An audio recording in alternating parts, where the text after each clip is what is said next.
Well, sexual and reproductive health to a woman is something very important. And that's why we've been having this conversation on women's health. We have discussed menstrual health, we have discussed contraceptive use, and now we are tackling the issue of fertility. Not infertility, but fertility. This is Health Digest. I'm Dr. Mercy Korir. This is your authoritative health show. Now, we're having this discussion with Dr. Maureen Owiti, who is a fertility specialist. She's also an obstetrician and gynecologist, and Dr. Frederick Erithia, who's an obstetrician and gynecologist at Oasis Health here in Nairobi, and obviously with our audience who have been engaging us. They've been asking questions, they've been giving their comments and views on some of these issues that are really important to women and also to the couple and to the family unit. And on this issue of fertility, well, infertility is defined as the inability to conceive for a certain period of time, and for most of the time it's within 1 year of unprotected sex, and for women more than 35 years of age, it's for a period of more than 6 months. Now, one of the many questions that I get, like when I interact with people out here, is what causes infertility? We can ask with you, Dr. Okay. Again, thank you, Mercy, for having us here. And that's a fantastic question. Fertility has many issues, so I'll just, again, bring us to context. In Kenya, one of the most common cause of infertility will be what we call tubal factor. So women's tubes are blocked, and it's mostly due to infection. Again, another myth is that infertility only belongs to the women. Men account for almost up to 50% of causes of infertility. So it's really understanding that infertility is something that involves both men and women. The only challenge is the product of whether you are fertile or not. The outward sign is borne by the woman. So, and I think that is why I feel most people think that it's a woman's problem. Mm-hmm. It is not. It is a problem that involves both the man and the woman. And again, I'm a firm believer that once you're together as man and woman, that is already a family. That is a family. When God put Adam and Eve together, he put Adam and Eve. You hear about Cain and Abel, several chapters, huko ni addendum. Okay? The family is already there when you're together as man and wife. Okay. Icing on the cake is you get some children, but the cake was already baked. Okay? So other causes, so if we go to the male, theirs is very easy because we just normally do a sperm count and we're able to see whether they have a normal count. So the answer can be the count is normal, the count is low, or it is absent altogether. Even in those with normal counts, there are various parameters. So sperm need to swim to meet the egg. And you find some sperm are not able to do that. So they have what we call low motility. Again, there's the issue of how normal the sperm are. So those are the parameters we look at. And based on the abnormalities we get on a sperm test is when a man will do a further test. But if a couple come in, you're going to ask them various questions regarding menstrual cycle. So a menstrual cycle is a hormonal event, meaning are there hormones that are going to be implicated? And especially if you find somebody has irregular cycles, most probably they could be having a hormonal problem. So we've talked about tubes, we've talked about hormones, we've talked about semen. There are also other factors like immune problems and genetic issues. But in a nutshell, those would be, and there's also a group of people who have what we call unexplained, as in you cannot understand. The woman's cycle is normal, the semen count is normal, you do all manner of tests, they are normal, hormones are normal, everything is normal, but yet they're not able to get a child. So we have a group of people that we call unexplained infertility. Maybe some other small groups, but I think as a general group, that's how we'd classify them. I'd like to engage us here. Yes, Lucy? My name is Lucy. I have a question in endometriosis and fertility. Personally, I have endometriosis, and I've been getting a lot of questions. You know, when you tell someone, I have endometriosis, for example, let's say I have met a man and he's hitting on me, you know, because of some of things like painful intercourse, you have to tackle the part of endometriosis. So, you know, when you tell someone like that, the only question they'll ask you, utawai pata mtoto, like, will you ever get a kid? So I would like at least you, Daktari, here to tackle the issue of endometriosis and fertility. And does it mean if you have endometriosis, you can never get a child? Something like that. Okay, thank you. Okay, thank you very much. It was Lucy? Yeah. Yeah, okay. You're going through something very challenging, and it's more common than we think. Huh? But to answer your questions regarding infertility and endometriosis, one, it depends on how severe the endometriosis is. We have various stages of endometriosis. They're classified into 4 different stages. And you find somebody with a grade 4 disease will have a much more difficult time conceiving as compared to somebody that's stage 1 disease. So 1, you'd have to be classified as to how advanced is your disease. But even in people with severe disease, there is hope. And the beauty is that we are living in a modern age whereby there are modern advances that can help somebody with severe disease still conceive.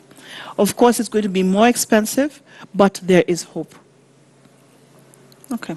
Doctor, you want to add on that? I think my input is until recently, endometriosis was a very mysterious diagnosis. And what I can tell Lucy is endometriosis does not cause infertility. You see, as my colleague is saying, it is the effect of endometriosis, probably on the tube, the fallopian tubes, which may cause blockage. But people get issues with fertility as a result of endometriosis are probably the ones whose diagnosis has not been managed, is being neglected because of many reasons: lack of knowledge, lack of access to care, and financial issues. But generally, if it is well managed, there is absolutely no concern about whether one will conceive or not.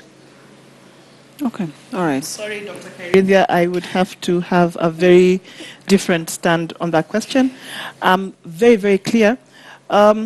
Yes, endometriosis is not a new disease, but the diagnosis has been very difficult because diagnosing the disease actually requires a surgical procedure.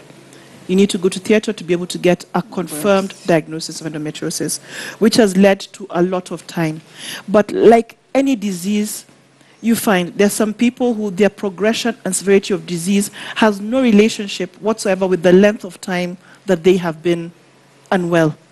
You find people who have the deep infiltrating endometriosis. It's something we still don't understand. To date, we don't know the cause, the exact cause of endometriosis. We're still dealing theories as probable causes of the disease. So I'm still going to maintain that endometriosis is a very big concern, especially if infertility is going to be involved, and it's how severe the disease is that's going to determine the prognosis of whether your fertility is going to be affected. But what I'm very clear, no matter how serious the disease is, if the issue is fertility, and we're very, very clear that fertility is what is primary for that particular patient at that given time or even in future, we have ways to safeguard or try to improve and help. So the hope is there. On infections, let's say you get recurring infections and then you go to a gynecologist, different gynecologists, because you haven't found one who's able to help you and grow with you. Because, for instance, you get discouraged by some words like, you have a PID, pelvic inflammatory disease. They're like, you're going to be infertile. So many times I have gone and it's a recurring infection and I don't know if it's endometriosis or what's going on. So I've been discouraged so much that I am scared to even go, to be told that, in fact, you're infertile at that young age. Yeah, thank you. Very good point. I'm sorry about your experience regarding that. And even if tubal factor infertility, let us just put it worst case scenario. And we'd also have to be very clear which infection is this that's recurring. Some people consider candidiasis an infection, but is candidiasis going to affect your tube? No. Okay? However, if you do have chlamydia, and the challenge with chlamydia, it's something in majority of cases is actually you have it and you don't even know you have it. Now, if you have a disease like chlamydia, it can destroy your tubes just like other diseases. So it's not a question that I'll say I can answer, but we are able to put the theory to the test. Once you're ready to conceive,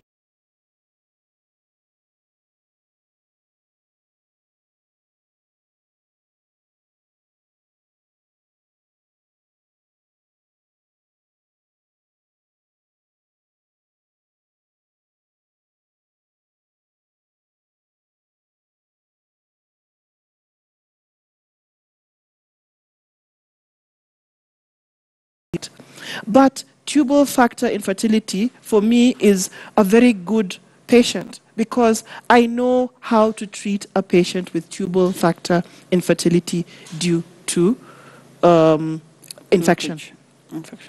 And especially when you're young, you're those patients, I start smiling because I know I can treat you. My problem, why my smile will now go to a grin, is unfortunately, up to now, the cost of treatment, because tubal factor, the best way to overcome tubal factor infertility would be to do the in vitro fertilization, that is IVF. And as you're aware, in this country, it's not cheap. It's something that costs about 400,000 Kenya shillings. So yes, the treatment is there. So you shouldn't despair. And we don't know. So don't stress yourself. And if you need somebody, Dr. Kairidi and myself are here, and he's a very nice doctor, I can guarantee you. You'll get help. Mm-hmm. So just shop around until you get somebody you feel you're comfortable, that you're able to articulate, and is able to express these issues in a manner that's not offensive. Mm-hmm. Okay, I'd like to hear from the men on this issue, and particularly why men have a difficult time when now, coming for tests. Yes. And especially, yes. Okay, let's start with the lady, and then we'll come to the men. Yes. Okay, my name is Jane. My question is, how do you know you are infertile? Mm-hmm. Yeah. Okay. So, again, just the way we said, you've been married, okay? Your periods are coming normally, okay? So if your periods are not coming normally, I would not ask you to wait for 1 year before you go to see the doctor. Your periods are not coming normally. It means there's a high probability you're not ovulating. If you're not ovulating, you're not going to be able to conceive. So we're very clear. It's a person, their periods are regular, okay?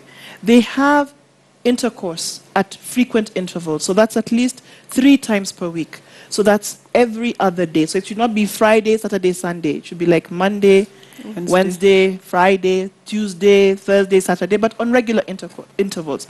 And you're not using any form of contraception. And after a year, you've been trying. You've been to be having sex 3 times a week. You're really trying, okay? Nothing is happening. Go for an evaluation. So the figures are such that up to 90% of people who are doing everything to conceive will conceive within the first year. Another batch will conceive within the second year. So the reason we say a year is that the majority should have conceived within.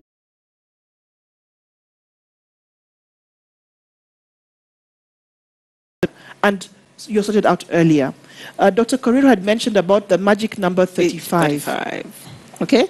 So there's nothing magical about the number 35 other than the fact that if we take statistics of how women are conceiving and how they are responding to treatment, it's always better in somebody who's 35.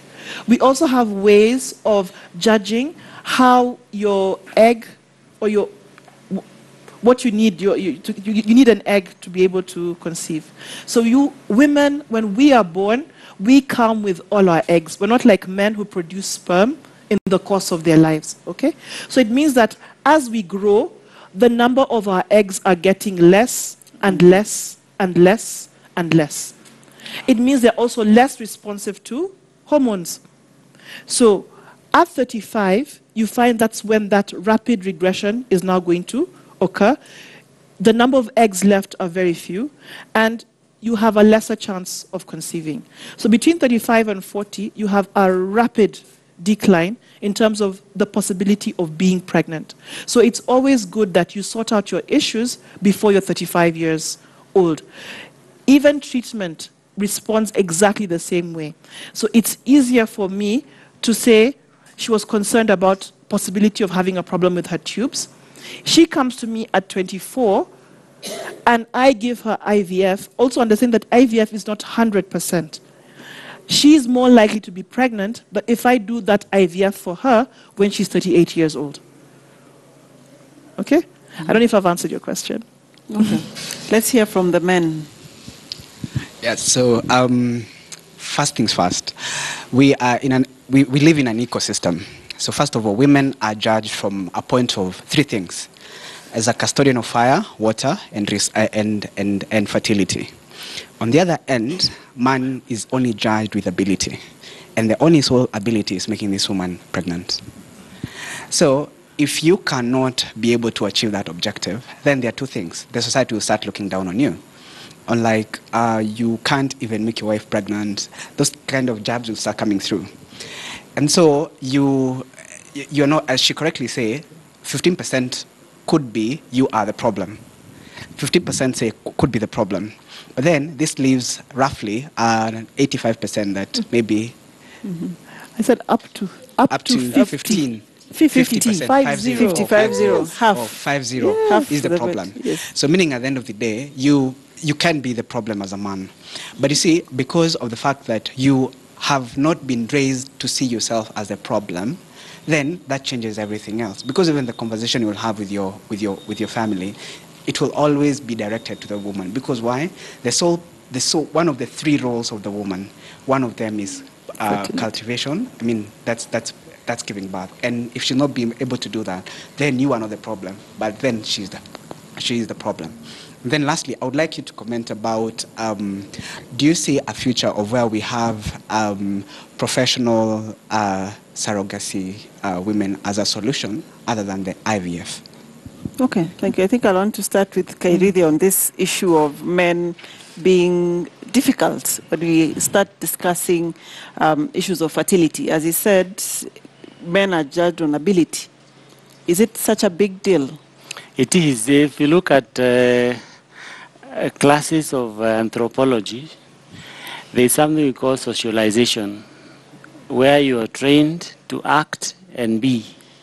And this begins from when somebody is born. As early as few months old, you have these myths like men should not cry even if they're in pain. So stuff like that intoxicate the minds of most men to actually feel that fertility is a one-person show. Remember, it's a couple, each person coming and contributing a gamete, and then fertilization occurs. So then it makes sense to assume, even if you are not scientifically oriented, that the problem could be either the man or the woman. But again, issues of sex and sexuality have a lot of myths and misconceptions and taboos. Okay. That's why you find men are prompted to look elsewhere, because they feel that probably it is the lady. Yeah? And these are things we need to discuss and sensitize the community and even the couples. And that's why it's always good, if there is a difficulty, find your way to a qualified person. You may be in an area where there is no doctor around, but at least somebody with some medical orientation, even a nurse, will be able to set the record straight and do the necessary referrals. Okay. Yeah. Okay. Dr. Witty, as you respond to the question on surrogacy, one of the options to address infertility you've talked about or you've been mentioning is IVF. So then now he's raised surrogacy. Is there also, just to add to his question, a possibility of seeing women or couples freeze their eggs or sperm or embryo? So, what is surrogacy? Okay, so surrogacy for us in the IVF context is when another woman is going to offer her womb and carry the baby for another woman. It can be because the other woman has a problem with her womb, okay, or has a disease that will not allow her to be pregnant. And I think in the Western world, there's also, I just don't want to carry the baby myself, and I can afford to hire somebody else to do that for me. But fortunately, surrogacy in most cases will be due to some medical condition that's making the genetic mother not be able to carry her own child. Okay? So professional surrogacy cannot take place without IVF. The only way you could do that would be like the old day the old day of surrogacy, whereby you'd have maybe we'd inseminate the surrogate with the sperm of the husband, but meaning that this child will no longer be the genetic child of the mother. Mm-hmm. So you cannot have surrogacy without IVF. The two of them go hand in hand. And I think for most people, anyone who has the capacity, even those who don't have the capacity, if you were to ask them if they were able to carry their own children, that would actually be their preference. Mm-hmm. Maybe I'm over-concluding, but I think there's a lot of women here and would probably take that poll. Most women would like to carry their own child. Okay? So that service is available. In terms of professional, we are soon going to get the reproductive health bill, and those are some of the issues that need to be trashed. But at the moment, there's no strict guideline guiding surrogacy.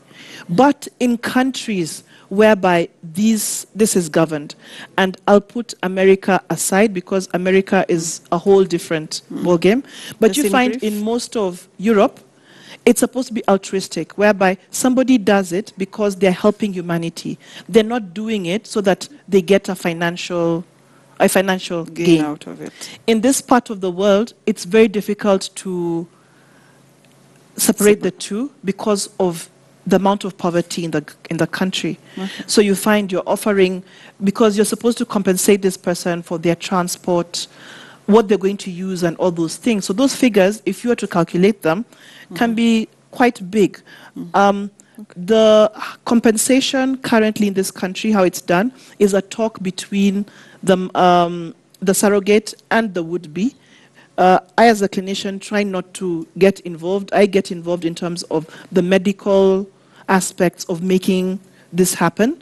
So you find the financial motivation may be bigger than just that I want to help somebody else. But ideally, that should actually, what should govern, that somebody should be a surrogate because they just want to help, not because I'm so poor and this person's going to give me, say, 100,000, and that's why I'm doing it. We're out of time, but I still want you to quickly touch on freezing ova or embryo. Okay, that service and any fertility center currently, of which there are quite a number in Nairobi and also in the country, those services are available. Okay. We are able to freeze embryos and freeze oocytes or ova for women who would want them saved for whatever purpose. Okay. I think this issue, we cannot exhaust it in a short period of 30 minutes because, well, fertility is one of those issues that have broken marriages, or have broken partnerships. And actually, as he said, it's one of those areas where either a man can be judged because of ability, and even the woman is looked upon, down upon, when she's not able to conceive. And this actually is not a topic that we can conclusively discuss in this short period of time. So we'll make time for it another time, and particularly discussing, as Dr. Ria said, the issue where currently we're still waiting for a reproductive health bill that would govern some of these issues and some of these discussions, that a bill that will address all these questions that keep coming up left, right, and center on issues of fertility. This has been the third of our series discussing women's health. We have talked about menstrual health, we have talked about contraceptive use, we have been discussing fertility, and in our fourth and last series, we'll be talking about women's cancers, and we are looking specifically at breast cancer, and we are looking at cervical cancer. What do you need to know? Where is help when you are affected, or when you know somebody who is affected? That will be our fourth and last series on women's health, but we can always revisit this question, these issues, and we'd like to hear from you. Get in touch with us through Health Digest at standardmedia.co.ke. You can reach us on any of our social media platform. You can tweet me at Dr. Mercy Korir or at KTN News, and we'll be able to continue this discussion, because it's a discussion that really touches the heart of many women, of many couples, of many families. That's it today. I wish you a very good night. I'm Dr. Mercy Korir.